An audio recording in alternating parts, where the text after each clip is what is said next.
साथियों, स्वागत है आपको हमारे एक नए वीडियो में। आज हम यात्रा पे निकले हैं यूपी टू महाराष्ट्र। तो हम लोग बलिया से निकले हैं अहिल्यानगर के लिए और हम सुबह 10 बजे से निकले हैं। तो 10 बजे से निकलने में हमको कम से कम लगता है महाराष्ट्र जाने में हमको 28 से 30 घंटे लगेंगे। तो हम ऐसे बनारस, इलाहाबाद होते हुए, जबलपुर होते हुए, जाने नागपुर होते हुए महाराष्ट्र समृद्धि मार्ग पर चढ़ के फिर अहिल्यानगर जाने वाले हैं। तो हम लोग यात्रा करते हुए अभी आ गए हम लोग नागपुर,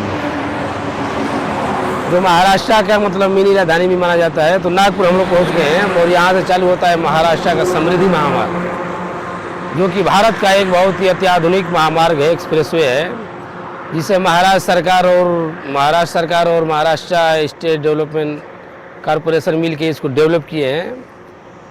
ये बहुत ही टेक्निकल मतलब हाई टेक्नोलॉजी का हाईवे है और ये 3 लेन का है। और इसकी दूरी मतलब ये दूरी है नागपुर से लेकर मुंबई तक, क्योंकि ये पूरा मतलब ये उत्तर से लेकर पश्चिम तक इसको जोड़ना था, तो इसलिए नागपुर से दूरी इसको बनाया गया। और ये इसकी दूरी है 701 किलोमीटर। और इस दूरी को तय करने में बाइक्स मतलब गाड़ी से 7 घंटे का समय लगता है, क्योंकि 1 घंटे में इसका स्पीड है। मतलब इस पर गवर्नमेंट द्वारा 120 किलोमीटर प्रति घंटा की रफ्तार से आप गाड़ी चला सकते हैं, ये परमिशन गवर्नमेंट दी है। तो दोस्तों, हम लोग निकले हैं महाराष्ट्र समृद्धि महामार्ग पे और हम लोग को नागपुर से औरंगाबाद के लिए जाना है, संभाजी नगर के लिए। तो इसकी दूरी है 450 किलोमीटर और 450 किलोमीटर दूरी तय करने में हमको 4 घंटे लगेंगे। तो आज हम दिखाने वाले हैं महाराष्ट्र समृद्धि मार्ग में क्या क्या फैसिलिटी है।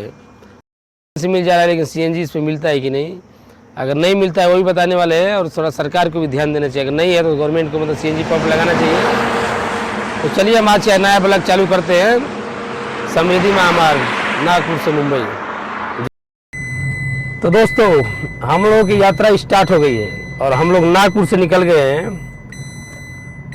और नागपुर से निकले हैं तो हमको देखते हैं कितना टाइम लगता है संभाजी नगर पहुँचने में, क्योंकि क्या हो गया, हम लोग पूरी रात गाड़ी चलाए हैं, थोड़ा थके हुए भी है, तो इसलिए आराम से गाड़ी चलाएंगे। और धूप का मौसम भी है, मतलब बहुत गर्मी है, यहाँ पे 45 अंश सेल्सियस तक तापमान है, तो गाड़ी को भी थोड़ा आराम चाहिए, क्योंकि गाड़ी भी हीट हो जाएगी। तो हम लोग आराम से यात्रा करने वाले हैं। और ये नागपुर से संभाजी नगर दूरी 450 किलोमीटर है, तो इसे दूरी तय करने में कम से कम 4 घंटे का समय तो लगेगा ही, लेकिन 1-2 घंटे अगर आराम भी किए तो 2-4-6 घंटे लग जाएंगे। तो हम लोग बताने वाले हैं मतलब इस रूट पे कि मतलब इसका नियम क्या है और ये मतलब कैसे इसमें फैसिलिटी दी हुई है। तो सबसे पहले दोस्तों इसका नियम समझ लेते हैं। इस महामार्ग पे जो गाड़ियों की डिस्टेंस है, जो गाड़ियों जो अपने इसमें तो मान लीजिए अपने ये जो स्पीड रखा गया है, अपने ट्रक वगैरह के लिए 80 रखा गया है और बस के लिए 100 और कार के लिए 120 स्पीड रखा गया है। तो इस स्पीड को मेंटेन करने के लिए एक गाड़ी से दूसरे गाड़ी के बीच की दूरी को कम से कम 200 मीटर रखना चाहिए, ऐसा इनका मतलब मानना है। और ये बोर्ड भी लगा के रखे हैं कि एक गाड़ी से और दूसरे गाड़ी के बीच की मतलब दूरी 200 मीटर होना चाहिए। और दूसरी बात ये है कि एक्सप्रेसवे 3 लेन का है, 3-3 6 लेन का है, तो 3 लेन इस बाजू 3 लेन उस बाजू। तो इस पे 2 लेन पे मतलब चलना रहता है, चलना है। बाकी ये जो एक लेन है इसमें मतलब ये ओवरटेकिंग के लिए है। जैसे ही आप ओवरटेकिंग करते हैं फिर आप दूसरे लेन पे आ जाइए, क्योंकि आपके पीछे वाली गाड़ियाँ भी ओवरटेक करके आगे जा सकती है।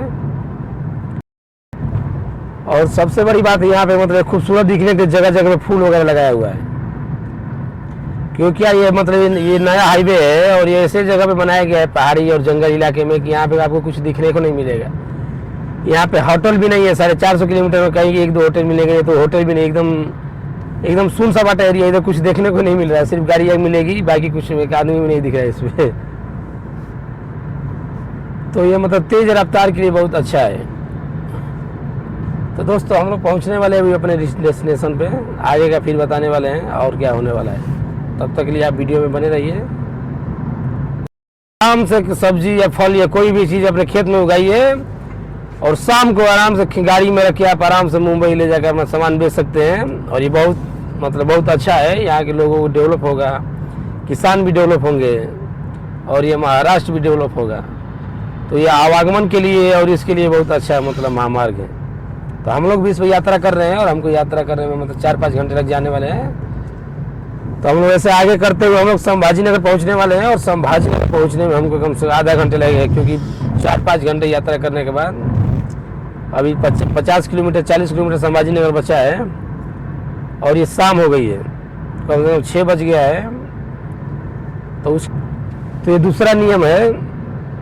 और तीसरा बनाया गया टोल नाके के लिए। सबसे खूबसूरत इसका ये लगा कि इसके टोल का मतलब जो मैनेजमेंट है बहुत अच्छा है, क्योंकि एक बार आप टोल पे मतलब चढ़े तो एक बार आपको गाड़ी को स्कैन किए और उसके बाद कहीं बीच में टोल का कोई झंझट नहीं, क्योंकि जब आप मतलब जहाँ पे आप नीचे आएंगे एक्सप्रेसवे से बाहर निकलेंगे तो एक ही बार पूरा सब जोड़ के प्लस करके मतलब आपको एक ही बार टोल टैक्स भर देना रहता है। तो ये सबसे मतलब अच्छा है कि आपको बीच में रुकावट नहीं तो क्या है नेशनल हाईवे पे जो है अपने 60 किलोमीटर पे टोल देना पड़ता है। तो इसमें क्या है, इसमें रुकावट पैदा होती है, अवरोध पैदा होती है और थोड़ा रफ्तार भी धीमी हो जाती है। तो ये बात है, टोल नाके के लिए बहुत ही खूबसूरत है, मतलब अच्छा मैनेजमेंट है।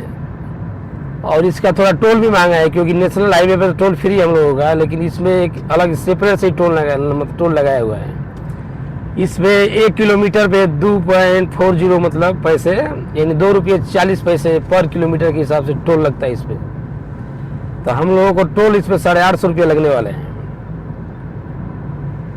तो इस हिसाब से हम लोग मतलब उसका व्यवस्था किए हैं और चल रहे हैं। और तीसरी बात ये है कि इसमें जगह जगह पे कैमरा लगाया हुआ है। इसमें स्पीड टेस्ट मतलब है, ओवरटेकिंग ओवर मतलब ओवर स्पीड का भी कैमरा है, सब है। तो एक कैमरा से फ़ायदा ये है कि मतलब ज़्यादा ओवर गाड़ी किए तो फिर उसमें भी चालान कर सकता है। और दूसरा है मतलब कि एक्सीडेंट हो गया या कुछ हो गया तो उससे भी लोगों को राहत मिलती है। और ये मतलब उससे लोगों की मदद की जाएगी। एक्सीडेंट हो गया तो लोगों को आसानी से मदद की जा सकती है। तो ये इसका फैसिलिटी भी है और जगह जगह पे अपना ये बोर्ड वगैरह। और दूसरी और चौथी बात ये है कि इसमें बहुत सारा ओवर ब्रिज बनाए गए और अंडरपास बनाए गए हैं। तो अंडरपास और ये ओवर ब्रिज मतलब बहुत सारा, इसमें खासियत ये है कि वन्य जीवों के लिए भी जगह जगह पे ओवर ब्रिज मतलब अंडरपास बनाए गए हैं, ओवर ब्रिज भी बनाए गए हैं, ताकि वन्य जीव भी रास्ता क्रॉस कर सके ऊपर मतलब ऐसा ब्रिज बनाकर उसमें से पेड़ पौधे लगाए गए हैं ताकि उनको जंगल जैसा ही महसूस हो। तो ये इस रास्ता की सबसे खूबसूरत बात है। और मतलब नीचे अंडरपास भी बनाया गया है।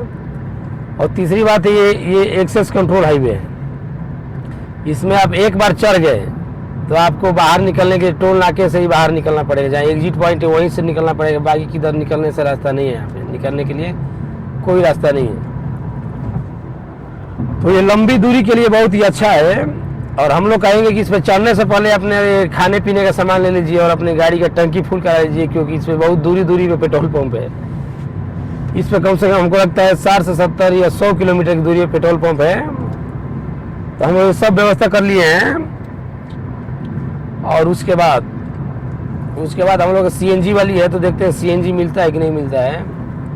तो हम लोग 2-3 पेट्रोल पंप पे गए, तो यहाँ पे CNG का कोई व्यवस्था नहीं है। 1-2 पे गए, लेकिन वहाँ पे अभी CNG मतलब पंप बिठाने का काम चालू है।